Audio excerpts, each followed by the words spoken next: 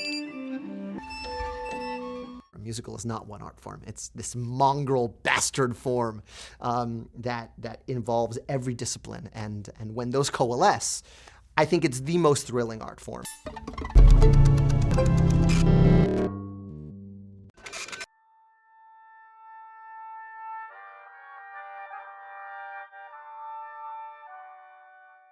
I grew up in a very musical household. Although my parents were not in the music business, they had shelves and shelves of vinyl albums. And I always liked the musicals the best because I could imagine the stories. I grew up in the 80s, so I saw the holy triumvirate of Phantom, Les Mis, Cats.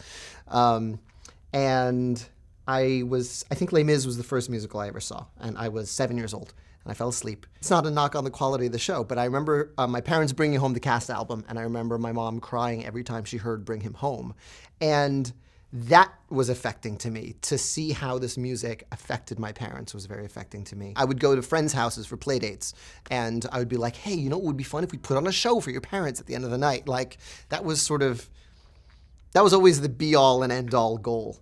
Let's put on a show. Because that also not only became my creative outlet, it became my sort of niche in high school. Then I wrote a musical my senior year called 7 Minutes in Heaven.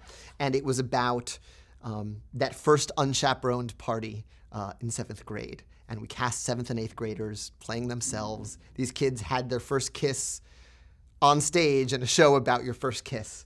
And it was the first thing I wrote where I was like, oh, this is what I sound like as a writer. And then I started writing. I wanted to write a full-length show, and my first full-length show was In the Heights my sophomore year in college. I think about the genesis of it all the time because it's a lot of different things that came together.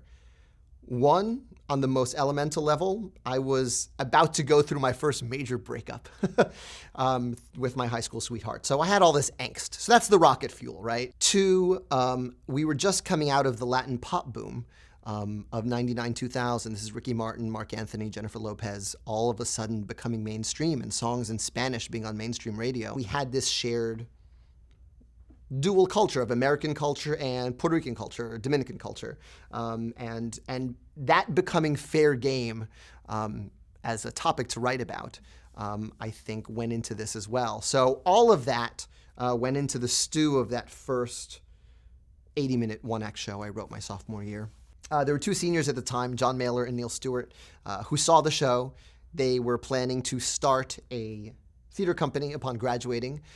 They said, Lynn, we want to bring your show to Broadway when you graduate. And I was like, okay, sure. But they were as good as their word, and they got in touch with me my senior year. I met them the week after graduating, and they introduced me to Tommy Kail, who would go on to direct every incarnation of In the Heights down the road. And that was a really important collaboration in my life because Tommy instantly not only got the show as it existed, but really saw what it could be. One of the other things that went into the making of Heights was also, I had this weird timing with Puerto Ricans and musicals my senior year in high school. I directed West Side Story my senior year, and directing West Side Story for me was a joyous experience, mainly because there weren't a lot of Latinos in my school. I was one of the only ones who did theater, and I was behind the scenes.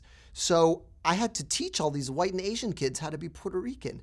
And that was really fun. I brought my dad in, he did dialect coaching.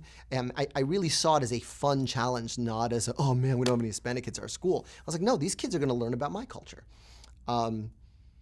Two, that was the same year Paul Simon's Songs from the Cape Man came out. And it was the story, a true life story, about this Puerto Rican gang member from the 50s who killed two kids and went to prison. And it was a musical version of his life. And I'll never forget Entertainment Weekly's review of it, which they said, and I quote, "It's 40 years after West Side Story and we're knife-wielding murderers again." And that hit me where I live. Because I knew I wanted a life in this world. I knew that musicals were what brought me joy. But I didn't want to hold a knife for the rest of my life. And I think the frustration of that unfortunate timing of that West Side Story Cape Man storm that came at me my senior year in high school also led to the writing of Heights. I think rule number one that went into my writing of Heights is, you know what, no one's going to have a knife. No one's going to be from the 50s. And no one's going to be a gang member. Let's create for me, more realistic world in this neighborhood where you actually see the small business owner and not the guy on the corner.